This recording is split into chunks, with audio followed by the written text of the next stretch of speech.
Kita belajar agama Islam ini seperti berjalan di tepi pantai.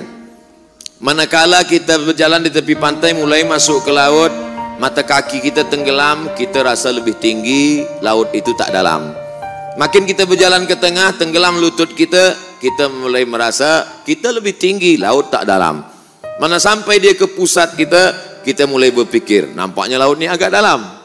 Sampai agak ke tengah, barulah kita sadar sebenarnya kita tak ada apa-apanya, laut menenggelamkan kita.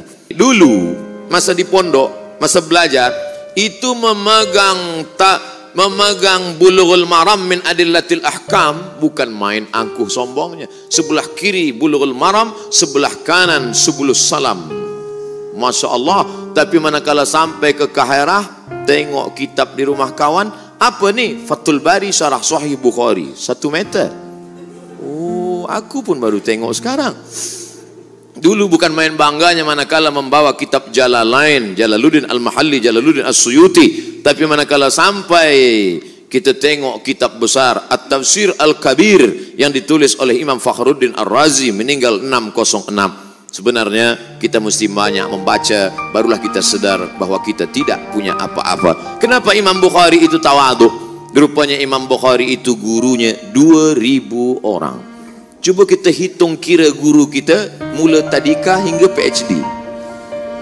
Rasa-rasanya saya dah hitung-hitung tak sampai 200. Oleh sebab itu maka sebenarnya kita ni tiada apa-apa. Coba baca kitab Al-Mu'jam Al-Kabir, Al-Mu'jam Al-Awsat, Al-Mu'jam As-Saghir. 3.500 guru daripada Sahibul Mu'jam At-Tabrani. Oleh sebab itu maka bandingkan pula dengan Imam Syafi'i, belajar di Makkah, belajar di Madinah, pergi ke Mesir, pergi ke Syam, pergi ke Persia, kembali lagi ke Uzbekistan. Berapa hafazan hadisnya?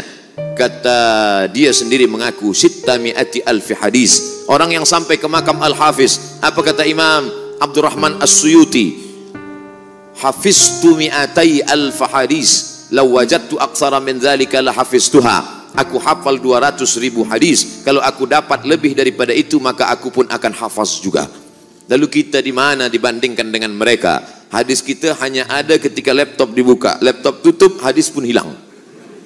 Maka semakin banyak kita kenali ulama, semakin banyak kita tengok kitab, semakin kita tak punya apa-apa, semakin kita merasa tak ada apa-apa. Lebih baik menjadi jahil bainal ulama daripada alim bainal juhala. Lebih baik merasa jahil di tengah ulama daripada merasa alim di tengah orang yang jahil. Makanya kata Imam Syafi'i, ma jadaltu aliman illa ghalabtuhu wa ma jadalani jahilan illa ghalabani. Setiap aku berdebat dengan orang alim, pasti aku menang, dia kalah. Tapi setiap aku berdebat dengan orang jahil, pastilah dia menang, aku yang kalah. Laisal ilmu bikathratir riwayah. Orang banyak ilmu itu bukan yang banyak meriwayatkan haddatsana fulan wa qala fulan, haddatsani fulan, akhbarani fulan. Bukan. Tapi orang yang dengan banyak ilmu datang takutnya kepada Allah Subhanahu wa ta'ala. Kalau semakin dengar pengajian makin takut pada Allah, teruskan. Kalau makin banyak zikir makin takut pada Allah, teruskan. Tapi kalau makin banyak ngaji hanya makin petantang petenteng, sok jago, sok hebat, gunanya untuk mendebat ulama, membodohi orang. Lam yajid irfal jannah, tak mencium bau surga. Man talaba ilman mimma yubtagha bihi wajhullah. Siapa yang mencari ilmu yang semestinya untuk mencari ridha Allah, tapi justru dia pakai untuk mendebat ulama, dia pakai untuk menyalahkan orang, dia pakai untuk membodohi orang, lam yajid irfal jannah, tidak mencium bau surga. Padahal bau surga sudah tercium dari jarak 500.000 tahun perjalanan cahaya. Dia jangankan masuk surga, cium baunya aja enggak.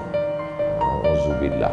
Insyaallah kita semua mencari ilmu untuk mencari ridha Allah Subhanahu wa taala, supaya kita bisa memilah dan memilih mana hak, mana hoax. Sekarang banyak orang tak bisa membedakan mana hak, mana hoax, mana hak.